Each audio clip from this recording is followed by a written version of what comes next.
My boyfriend built a fake entrepreneur image online while secretly cheating. So I catfished him as Lilith and exposed his double life. I have been dating Kylan for 3 years. We met at a friend's party where he spent the entire night talking about his entrepreneurial mindset and showing everyone pictures of his recent solo trip to Thailand. I thought his confidence was attractive, and we clicked right away. For the first year, things were amazing. He was attentive, romantic, and seemed genuinely invested in our relationship. He'd write me these beautiful poems about how I'd changed his perspective on love. He took me to all these fantastic restaurants and planned thoughtful dates. But there were red flags I completely missed. The biggest one was his social media, specifically his Instagram. Kylan's Instagram account has over 15,000 followers. He posts daily content about his entrepreneur lifestyle, motivational quotes, gym selfies, travel photos, and business advice. But in 3 years of dating, he has never posted a single picture of us together, not one. I wasn't bothered at first. I'm not big on social media myself. I post maybe once a month, usually just photos of my dog or something I cooked. But as time went on, I started noticing the captions on his posts. Living the single life has its perks on a beach photo. Freedom is everything on a hiking trip we took together. And the only commitment I need is to my goals on a gym selfie. His profile bio read, entrepreneur, traveler, free spirit. Nothing about being in a relationship. 6 months ago, I finally brought it up while we were having dinner at his apartment. I asked why he never acknowledged our relationship online. He gave me this condescending smile and said, "Labels kill love, baby. What we have is beyond social media. I'm building a brand here. My followers respond to freedom and independence." I pushed back, telling him it felt like he was hiding me. He got defensive, asking if I was really going to be that girlfriend who needs validation through Instagram. He made me feel small for even bringing it up, like I was being clingy and insecure.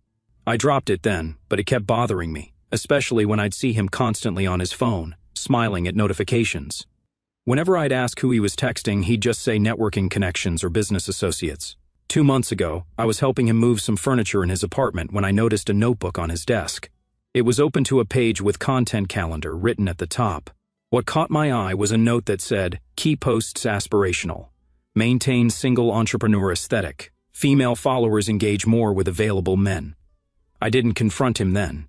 Instead, I started paying more attention. I noticed how he'd angle me out of photos when we were at events together, how he'd post Instagram stories of our dinners but never show me, how he'd get text notifications late at night and turn his phone away from me. 3 weeks ago, I made a decision. I created a fake Instagram profile as Lilith, a 25-year-old girl.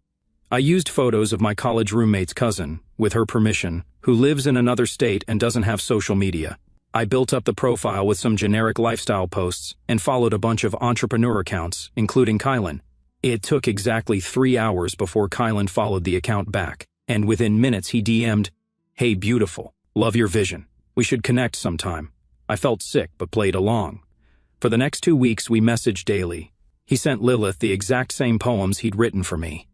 He suggested the exact same first date spot he'd taken me to. He told Lilith he was completely single and waiting for someone who understands his vision. When Lilith asked about his relationship status, he said, "I've been solo for years. Freedom is essential to my journey. Some women can't handle a man who prioritizes growth over attachment." Last week, he suggested they meet up. I, as Lilith, agreed and proposed the same restaurant where Kylan and I have our 3-year anniversary dinner reservation this Friday. He immediately agreed and said he'd been wanting to try that place. So, here's my plan. I'm going to show up for our anniversary dinner. He thinks he's meeting Lilith, but he's actually meeting me. He has no idea that I know everything. He doesn't know that I've been compiling screenshots of our conversations. He doesn't know that I've already told my best friend Stacy everything. I don't just want to break up with him. I want him to face what he's done. I want him to sit across from me and explain why he's been living this double life. Why he's been making me feel crazy for having normal expectations. Why he thought I was stupid enough not to find out. Our reservation is for 7:30 tomorrow night at this upscale Italian place downtown that requires a deposit for reservations. He's been talking about how excited he is for our anniversary all week. This morning, he even sent me flowers at work with a card that said, "To many more years together." Meanwhile, he told Lilith he'd meet her at the bar at 7:15, 15 minutes before our actual reservation. His plan was obviously to meet her for a drink, charm her, exchange numbers, and then seamlessly transition to dinner with me. The restaurant has these semi-private booths, so he probably thought he could pull it off without running into anyone he knows. I've decided to arrive at 7:10 and sit at the bar where I can see him come in. I'm going to watch him look for Lilith. I'm going to watch him check his phone when she doesn't show up. And then, at exactly 7:30, I'm going to walk up to him for our anniversary dinner. I keep running through different scenarios in my head. Will he try to lie his way out of it? Will he blame me somehow? Will he beg for forgiveness? I've practiced what I'm going to say so many times, but I'm still nervous about how it will actually play out. Yesterday, he texted me, asking what I'm wearing tomorrow so we can coordinate. I told him I bought a new red dress for the occasion. He texted back that he can't wait to see me in it. An hour later, he messaged Lilith, asking what she's wearing so he can recognize her at the bar. Lilith told him she'd be wearing a blue dress. He responded, "Blue is my favorite color. I bet it brings out your eyes." I've packed up most of my things from his apartment already. While he was at a networking event last weekend, I gradually moved my important stuff back to my place. He hasn't even noticed that half my clothes are gone, or that I took all my expensive skincare products from his bathroom.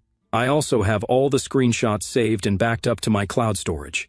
Part of me wants to send them to his mom, who adores me and is always asking when we're getting married, but another part of me just wants a clean break after I confront him. Stacy thinks I should record the whole conversation, but that feels like crossing a line.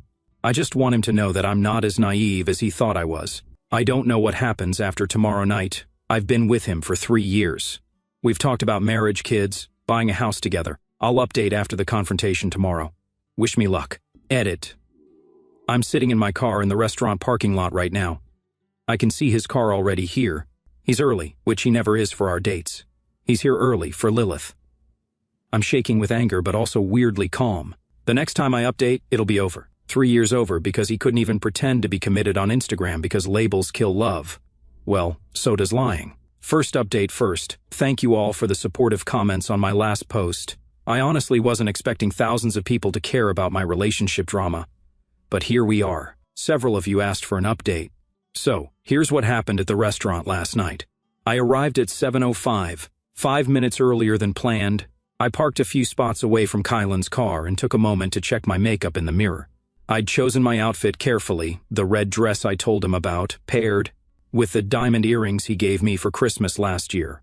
I wanted to look exactly like myself, not someone trying to catch a cheater. Walking into the restaurant, I spotted Kylan immediately.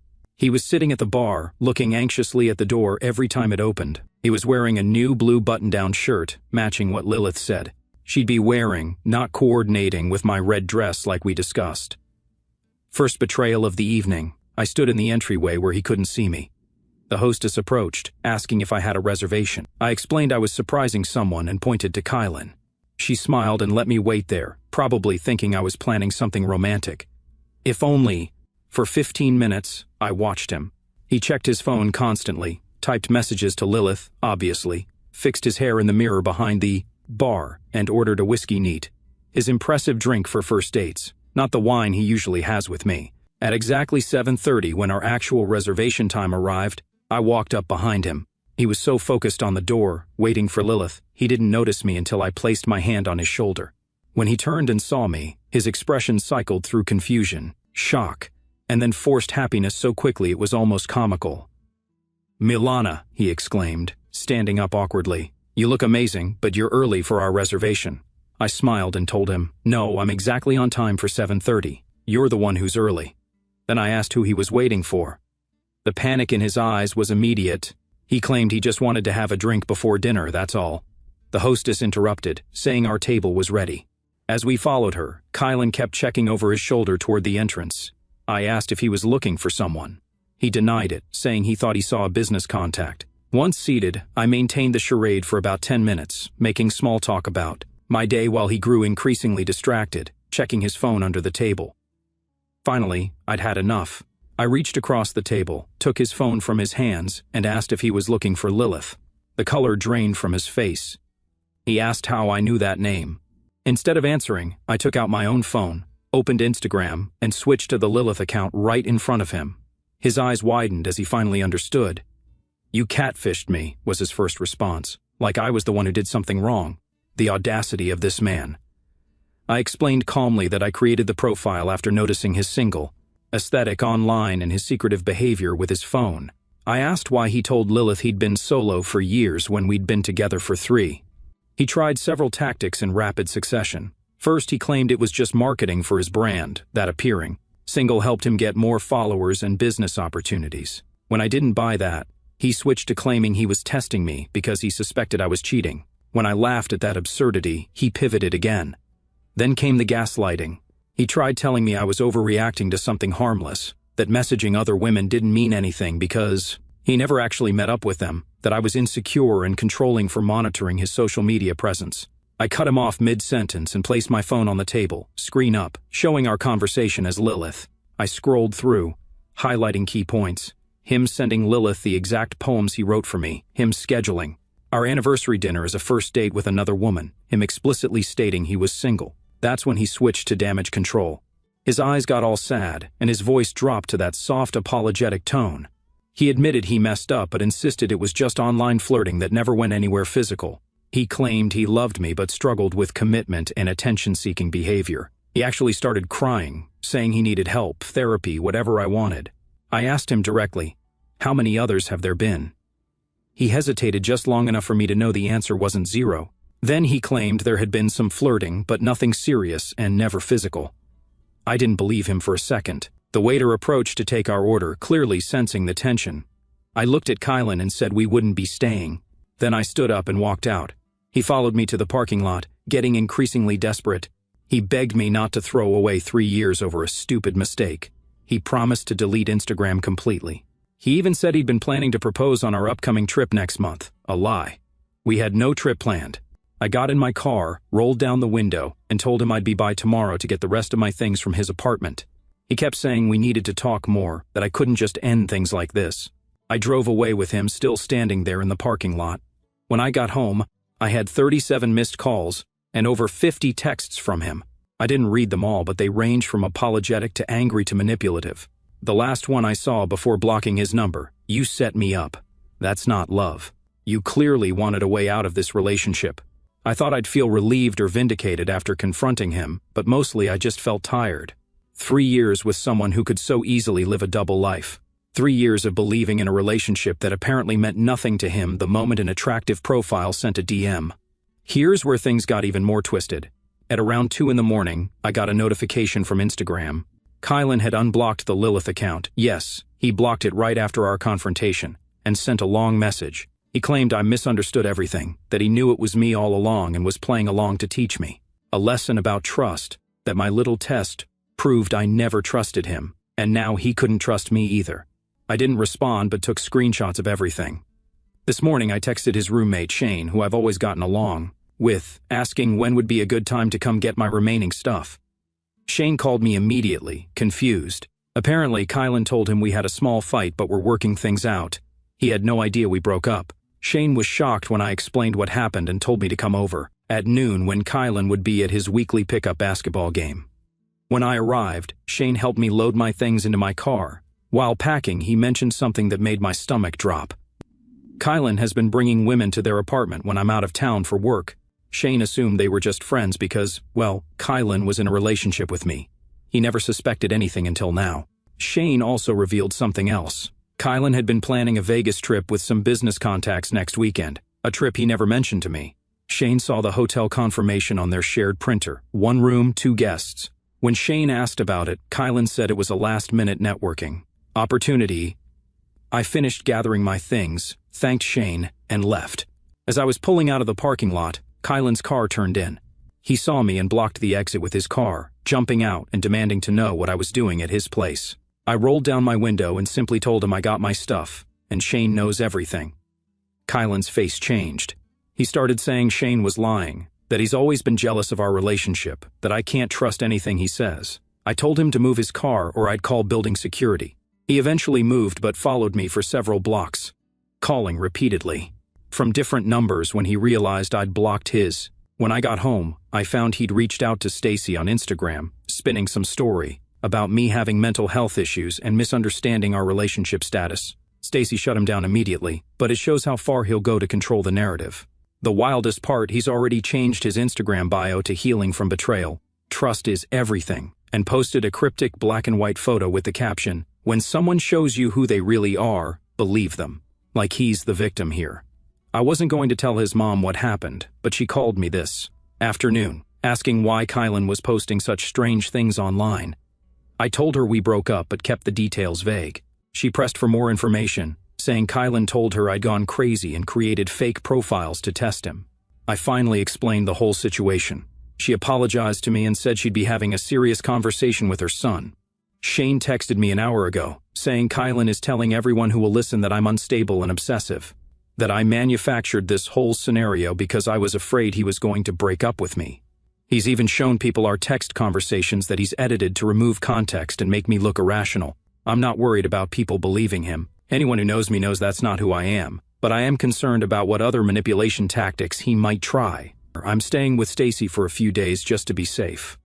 I'll update again if anything significant happens. Oh, and for everyone asking if I sent the screenshots to his followers or posted them publicly, no, I haven't. As satisfying as it might be to expose him, I don't want to stoop to his level of manipulation. His true colors will show themselves without my help. Edit, he just posted a series of Instagram stories about forgiveness and understanding the whole story. Then tagged me in a throwback photo from a year ago with the caption, "Missing what was real." I immediately untagged myself and made my profile private. The audacity of this man is truly unbelievable. Does he really think I'd fall for this manipulation after everything? This is getting exhausting. Second update. It's been exactly 1 week since the restaurant confrontation. Thanks to everyone who commented on my last posts with advice and support. To those who predicted Kylan wouldn't just accept the breakup and move on, you were absolutely right. After staying at Stacy's for 3 days, I returned to my apartment on Monday, thinking the worst was over. I was wrong. That afternoon, I got a call from my sister Lena, asking if I was okay because Kylan had reached out to her on Facebook. He told her he was worried about my mental health and asked her to check on me because I was making up stories about him. My sister and I are extremely close, so she immediately knew something was off about his message. I filled Lena in on everything, and she was livid. Turns out Kylan hadn't just messaged her. He'd contacted several people in my family, including my dad. My dad called me that evening, confused about why my troubled boyfriend was asking him to stage some kind of intervention for me. I spent an hour explaining the whole situation, including showing him screenshots of the Lilith conversations. Dad went from confused to furious in record time and told me he'd handle Kylan if he contacted our family again.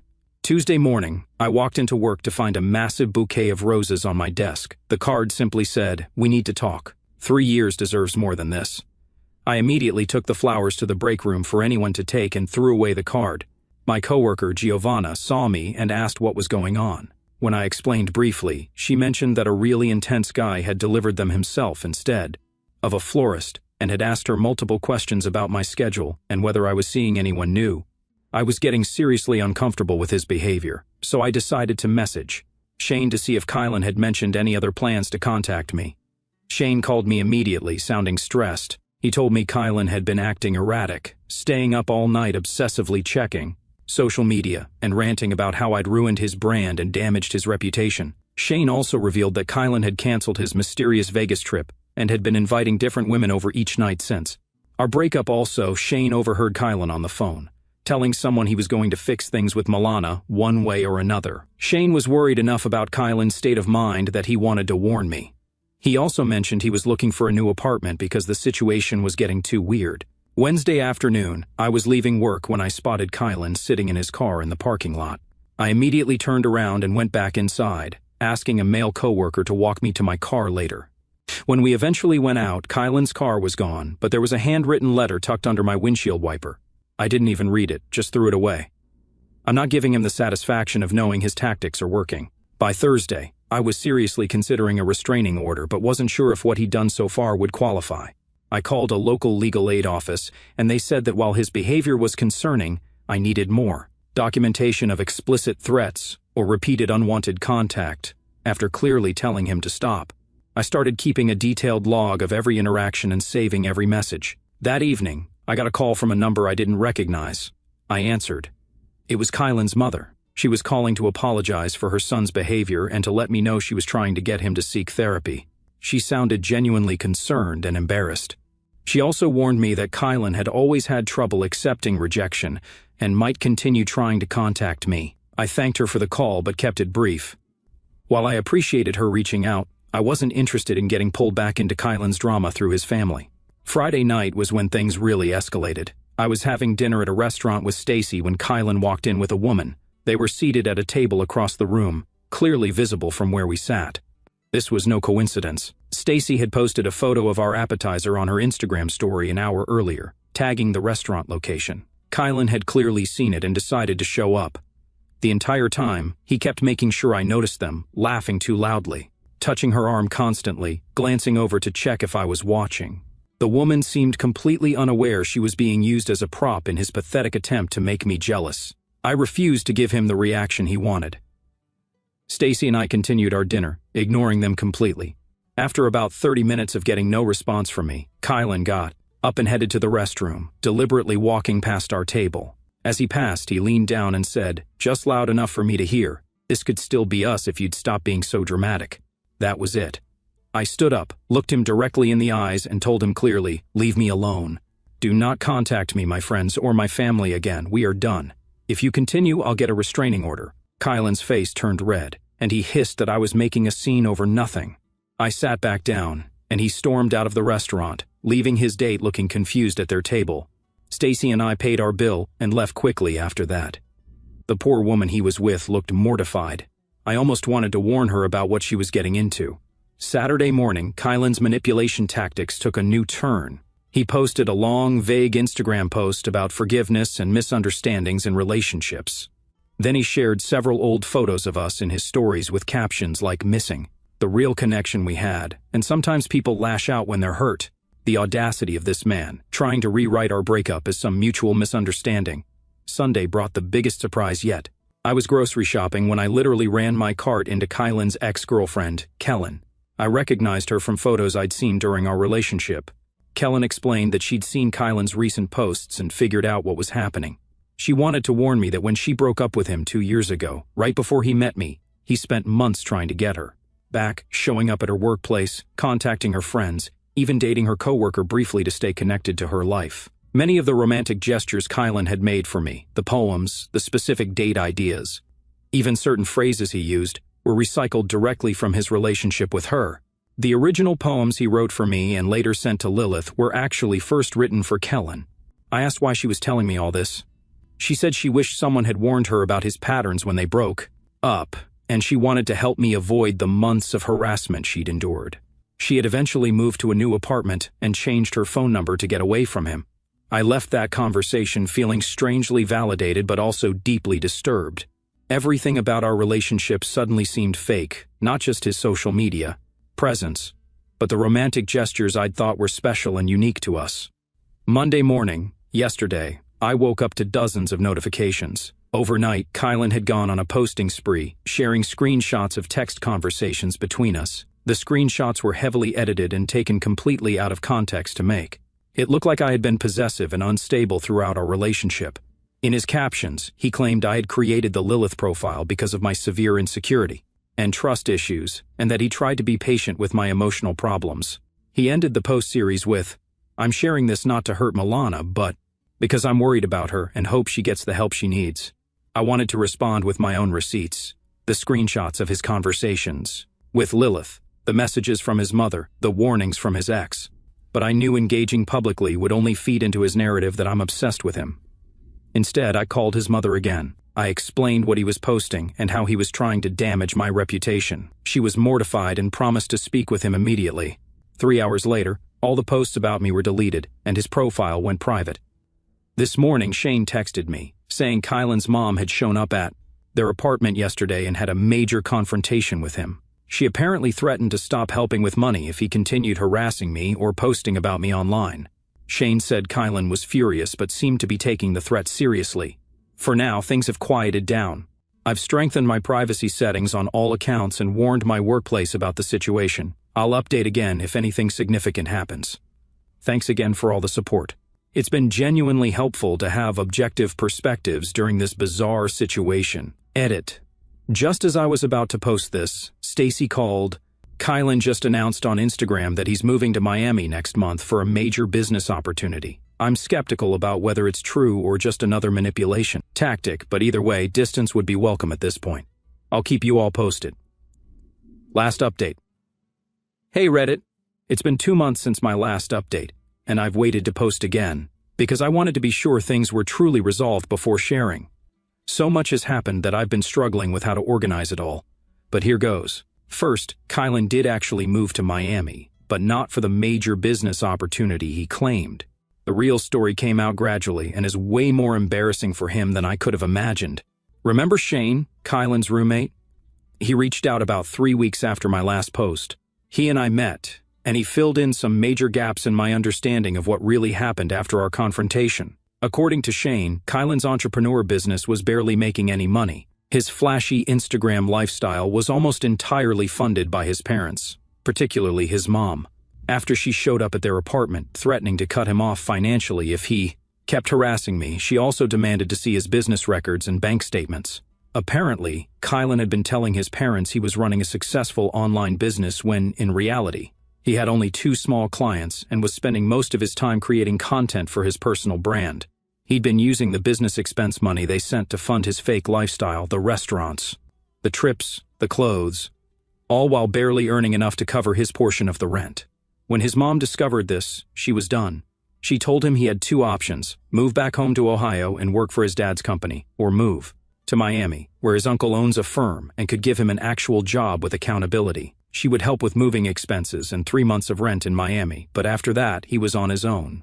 The major business opportunity was basically his family's last attempt to get him to grow up and stop playing entrepreneur on Instagram. Shane said Kylan was furious and kept ranting about how no one understood his vision or appreciated his brand building, but ultimately he had no choice but to accept the Miami offer. Before he left, Kylan tried one last time to reconnect with me. He showed up at my apartment building on a Sunday morning. Fortunately, I wasn't home. I was at brunch with Stacy. My neighbor George texted me that some guy had been knocking on my door for 10 minutes, then sat in the hallway for another hour before leaving a letter. I asked George to throw the letter away without reading it, but he'd already opened it, thinking it might be important. He texted me a photo of it. The letter was 8 pages long, handwritten, full of manipulative nonsense about how I was the only one who ever believed in him and how he was moving to Miami to become the man I deserved. There was also a lot of blame shifting, how my test with the fake profile showed I never trusted him, which forced him to react badly, how, when he makes it big in Miami, I know I'll regret how I handled things. How his door will always be open when I realize what I threw away. The audacity. Even in his goodbye letter, he couldn't take responsibility or acknowledge what he did wrong. It was still somehow my fault, and he was still positioning himself as the prize I would eventually come crawling back to. I told George to throw it away and thanked him for the heads up. I thought that would be the end of it. I was wrong.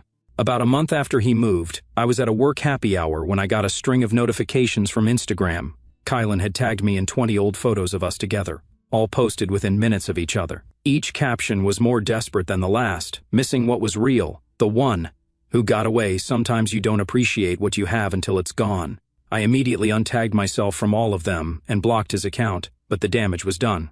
Several colleagues and friends had already seen the notifications. People started texting me, asking if we were back together. Even my dad called, concerned that Kylan was acting weird online again. I decided enough was enough. I called his mother. I'd kept her number after our previous conversations. She answered immediately and sounded exhausted. I explained what Kylan had done and how it was affecting my work and personal life. She apologized profusely and promised to address it with him. The next day, all the photos were deleted. His mom texted me saying she'd had a come-to-Jesus talk with Kylan and his uncle in Miami. They laid down the law. If he contacted me again in any way, his uncle would terminate his employment and his parents would completely cut financial ties. Around this time, I ran into Shane at a shop. He mentioned that before Kylan left, he found a notebook in their apartment with actual scripted conversations and date ideas. Shane said it included details about which stories work best with different types of women, and how to adjust his personality based on what each woman seemed to respond to. Shane took a photo of a page because he found it so bizarre. It had a literal flowchart of how to respond to different reactions when reciting his self-written poems. That notebook explained so much about why Kylan always seemed to have the perfect thing to say. He wasn't intuitive or especially connected to me. He was literally following a script he'd refined through trial and error with multiple women. Yesterday, I received a certified letter from a law firm in Ohio. For a moment I panicked, thinking Kylan was trying to sue me for something ridiculous. Instead, it was a formal letter from his parents' attorney, stating that Kylan has agreed to cease all contact with me, directly or indirectly. The letter included a signed statement from Kylan, acknowledging that any further contact would result in legal consequences. I'm not naive enough to think a piece of paper will magically change who Kylan is, but it shows his parents are serious about preventing further harassment. It also gives me legal recourse if he ever tries to contact me again. To everyone who supported me, thank you. Edit: I was organizing my closet yesterday and found a small box of Kylan's things I'd forgotten about. Just some toiletries and a couple of t-shirts he'd left at my place.